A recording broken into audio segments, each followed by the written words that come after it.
Hello, this is Eric Simpson again, pastor of Hope Baptist Church in Rosington.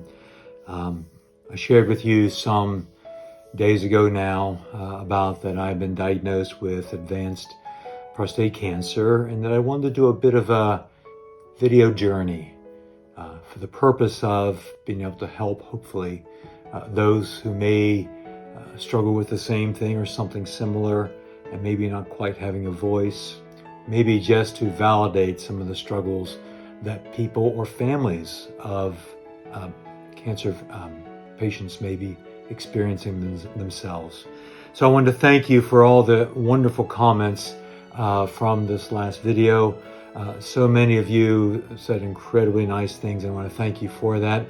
A number made mention about assemblies and things that I've done in the past and the things that they remembered, or maybe even comments from Cause for a Cuppa, and I read the article that I do in Rosington today, and I'm very, very thankful for that. That really does help out. It has been a massive emotional roller coaster. I won't lie to you in any way, shape, or form. Expectations, disappointments, revelations about all kinds of things have been all part of it. Most people know me as Pastor Eric, and I want to include with this of how my faith plays into all this. I've spoken to many who are angry over the years, angry at God, or even doubt the reality at all, whether there is this thing such as God to be true because of cancer, because of some other pain or suffering that they're experiencing, or maybe a family member has experienced. We want to try and think about that and try to help you with that. And maybe even for Christians that are out there, there's some expectation that you either bring on to yourself, or because you're within a faith community, a Christian community, that you shouldn't be emotional, that you need to be this pillar of faith, this pillar of strength. And maybe there's this unseen pressure. Maybe some that are like that. I knew that I wasn't. But that doesn't mean that you don't have faith. It doesn't mean that you're not strong, but you're human. You're human. So where are we now? It was quite a shock to the system when I went to Sheffield, sat in the surgeon's office, and he said that I wasn't a candidate for surgery. It's as if the rug was pulled out from under you. I just presumed that was going to be a case, have the surgery, be done and dusted, and go on with life. He said because of the severity of the cancer, where it's located, and the fact that I would need the hormone therapy on top of the radiation, that there's no sense in doing the surgery as well. It was quite a shock to the system.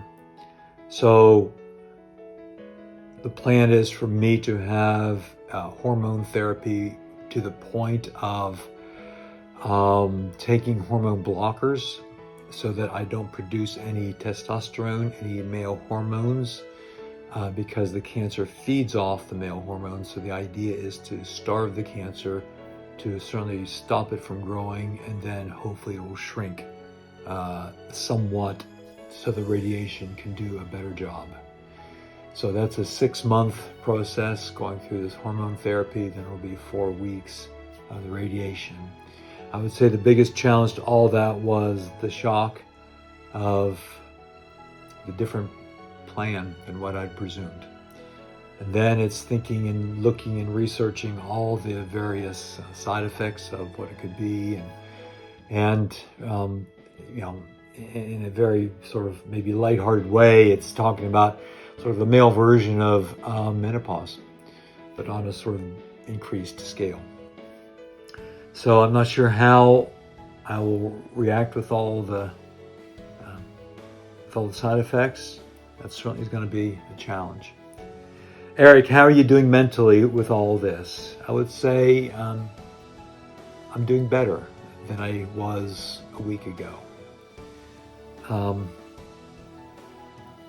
I think as I kind of reflect a bit, that there's some level of similarity to that of losing someone, going through grief. And I just kind of jotted down these various stages that people can go through, and I have a little slide there, a little image, and you can see what I'm talking about. That of denial, first of all, saying that, how is it possible that it's me? How is it possible that cancer could come knocking on my door? Is that really possible? The anger, then there's anger in the typical stages of grief. I'm not sure I'd call it anger as much, and we can come to that at a later time.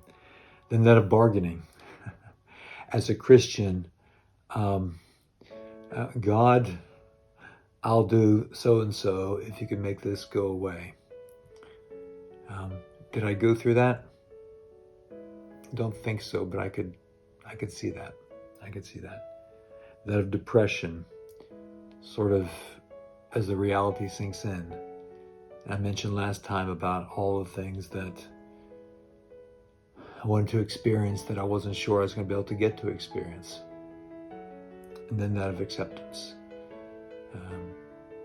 Having gone through all the emotional energy to the point of almost being depleted, and then say, okay, this is life now. And I guess at some level, I'm kind of at that stage, at that point of saying, okay, this is the plan, this is the procedure, let's crack on with it. I'm on day 4 of the beginning stages of this hormone therapy. Over time, it's going to ramp up. In about 2 weeks' time, I'm going to get an injection, which will be the more serious stuff. And I believe that increases as time goes on to the point where your body hopefully will get accustomed to it. And at that point, they will go over into the radiation. So that's kind of where we are right now. Again, I want to thank you for all your comments, for all your kindnesses, as we walk through this journey together.